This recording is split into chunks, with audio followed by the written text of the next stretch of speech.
पंजाब में इलेक्शन के हवाले से सुप्रीम कोर्ट के बाद आज इलेक्शन कमीशन से भी बड़ी खबर आ गई है। हुकूमत 3 रुकनी बेंच का फैसला मानने को तैयार नहीं है, मगर सुप्रीम कोर्ट के 3 रुकनी बेंच के अहकामात पर इलेक्शन कमीशन ने पंजाब असेंबली के इंतखाबात का शेड्यूल जारी कर दिया है और 14 मई को इलेक्शन कराने का ऐलान कर दिया है। हुकूमत कल ही ये कह चुकी थी कि 3 रुकनी बेंच का फैसला अक़लियती फैसला है और इस पर अमल करने की जरूरत नहीं है। आज मरियम नवाज ने भी इसी बात को दोहराया है, मगर इलेक्शन कमीशन ने हुकूमत के इस मौक़िफ़ से इत्तफाक नहीं किया है और सुप्रीम कोर्ट के हुक्म के ऐन मुताबिक इलेक्शन शेड्यूल जारी कर दिया है। इलेक्शन कमीशन के एलामिये के मुताबिक पंजाब में इंतखाबात 14 मई को होंगे। कागजात नामजदगी में अपीलें दायर करने की आखिरी तारीख 10 अप्रैल होगी। अपीलेट ट्रिब्यूनल अपीलों पर फैसले 17 अप्रैल तक करेगा और उम्मीदवारों की नजरसानी शुदा फहरिस्त 18 अप्रैल को जारी हो जाएगी।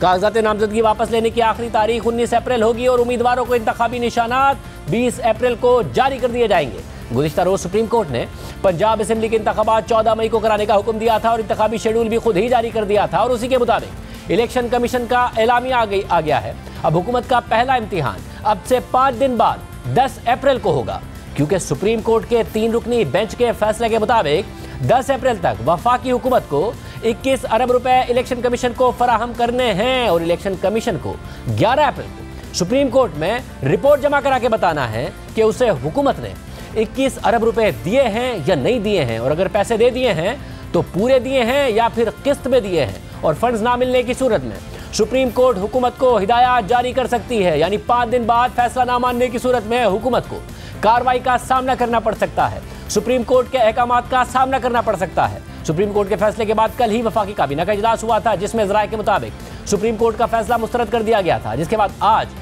हुकूमती इत्तेहादी जमातों का इजलास भी हुआ है, जिसमें नवाज शरीफ, आसिफ अली जरदारी, मौलाना फजल रहमान और मरियम नवाज समेत तमाम इत्तेहादी जमातों के रहनुमा शरीक हुए। इजलास से खिताब करते हुए वज़ीर आज़म शहबाज शरीफ ने कहा कि मुल्क में इस तरह का खिलवाड़ पहले नहीं देखा गया। कौमी असेंबली से एक करारदाद पहले ही पास हो चुकी है, कल उम्मीद है कि एक और करारदाद ऐवान में पेश होगी। एक करारदाद पहले ही पास हो चुकी है, कल उम्मीद है कि एक और करारदाद हाउस में पेश की जाएगी। इस तरह का खिलवाड़ पहले कभी देखने में नहीं आया। देखती आंख ने इस तरह का एक इंतहाई भयानक मंजर पहले कभी नहीं देखा। और अब से कुछ देर पहले इत्तेहादी जमातों का इजलास खत्म हुआ है और ज़राए के मुताबिक इत्तेहादी जमातों की क़यादत ने फैसले को अक़लियती राय करार दिया है और शुरा ने कहा है कि 3 रुकनी बेंच के फैसले को मुतराज़े समझते हैं। ज़राए के मुताबिक नवाज शरीफ और मरियम नवाज ने बेंच में शामिल जजिस के खिलाफ रेफरेंस दायर करने पर इसरार किया है। इत्तेहादी रहनुमाओं की राय है कि पार्लियामेंट अपनी बालादस्ती तस्लीम कराए, अब भी माजरत ख्वाहाना रवैया इख्तियार किया तो बहुत नुकसान होगा। ज़राए के मुताबिक इजलास में यह फैसला किया गया है कि काबीना के सुप्रीम कोर्ट के फैसले को मुस्तरद किए जाने की तौसीक कौमी असेंबली से कराई जाएगी। इत्तेहादी जमातों का इजलास कल दोबारा होगा। इसके अलावा आज मरियम नवाज ने रावलपिंडी में वकला कन्वेंशन से खिताब में कहा कि इलेक्शन वक्त पर होंगे, अक़लियती फैसला तो फैसला ही नहीं होता तो उसे मानना कैसा।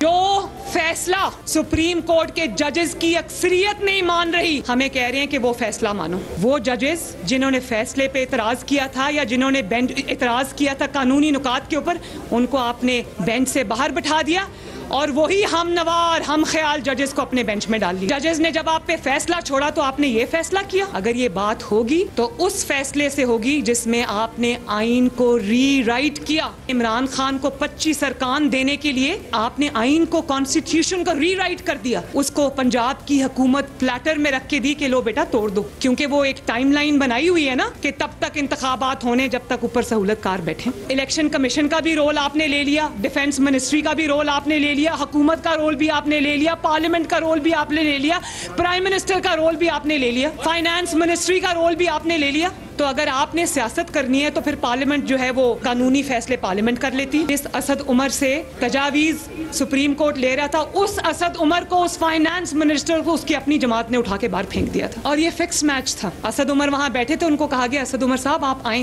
भाई आप असद उमर की बात उसकी पार्टी नहीं मानती। फुल बेंच इसलिए नहीं बनाया क्योंकि दिल में खौफ था कि मेरी नाइंसाफी खुल के सामने आ जाएगी। भाई अक़लियती फैसला ना मानने पर किस पर कंटेंट लगती? अक़लियती फैसला तो फैसला ही नहीं होता, उसको मानना और ना मानना कैसा? आइन में लिखा है कि इलेक्शन वक्त पे होंगे, हम भी कहते हैं कि इलेक्शन वक्त पे होंगे, वक्त से पहले नहीं होंगे।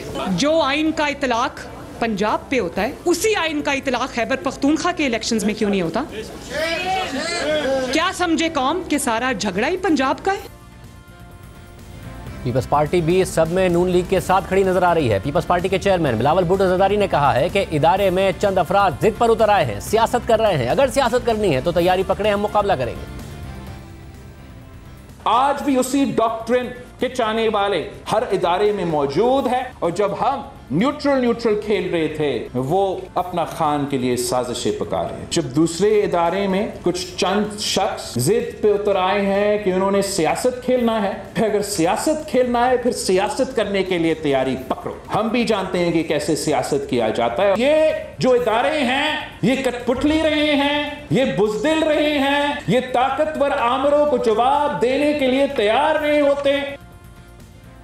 तहरीक इंसाफ ने हुकूमती इत्तेहादियों से राब्ते का फैसला किया। परवेज इलाही ने MQM से राब्ता होने का दावा भी किया, मगर आज कौमी असेंबली में खिताब करते हुए MQM के रहनुमा और वफाकी वज़ीर इंफॉर्मेशन टेक्नोलॉजी अमीनुल हक ने कहा है कि 14 मई को इलेक्शन कराए जाते हैं तो इस पर सवालात उठेंगे।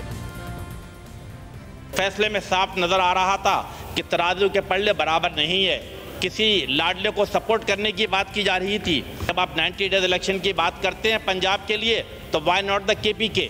ये बात नजर आ रही है कि आप किसी को सपोर्ट करना चाहते हैं, किसी को बैठाना चाहते हैं। अगर ये इलेक्शन कराया जाता है जो कि 14 मई की डेट दी गई है, अक्टूबर में या नवंबर में जनरल इलेक्शन होने जाएगा तो यकीनन वहाँ का बैठा हुआ चीफ मिनिस्टर उस जनरल इलेक्शन को इन्फ्लुएंस करेगा। कायदे कानून के हिसाब से election commission of Pakistan delimitation के लिए 4 महीने लेता है। उस 4 महीने के बाद यकीनन जनरल इलेक्शन का इनेकाद हो सकता है।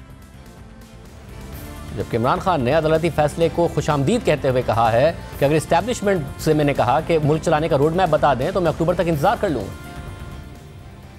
वो लंदन के अंदर प्लान बनता है, उधर से फैसला होता है कि लेवल प्लेइंग फील्ड क्या होगी, इमरान खान को कैसे रास्ते से हटाया जाएगा, फिर नवाज शरीफ कैसे आएगा, फिर उसके कैसे रास्ता हमवार होगा, तहरीक इंसाफ को कमजोर किया जाएगा, क्रश किया जाएगा।